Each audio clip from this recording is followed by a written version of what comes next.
संपूर्ण सोलापूर जिल्ह्यामधील 11 मतदारसंघातून 184 उमेदवार आपलं नशीब आजमावत आहेत। जिल्ह्यामध्ये एकूण 3738 मतदान केंद्रांवर बुधवारी सकाळी 7 पासूनच मतदानाला सुरुवात झाली आहे। दरम्यान जिल्हा पोलीस प्रशासनानं मतदानासाठी तगडा बंदोबस्त ठेवत 11,000 पोलीस बंदोबस्तासाठी तैनात केले होते। शिवाय सशस्त्र पोलिसांच्या 12 तुकड्याही त्यांच्या मदतीला होत्या।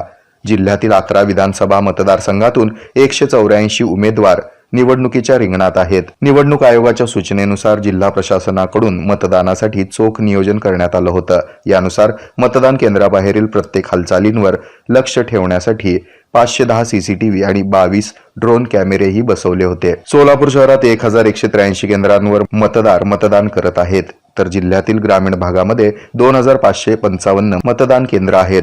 असं सोलापूर जिल्ह्यात एकूण 3738 मतदान केंद्रांवर मतदान करत आहेत। जिल्ह्यात मतदानाचे एकूण 2910 बूथ असून शहरामध्ये त्यापैकी 824 बूथ होते।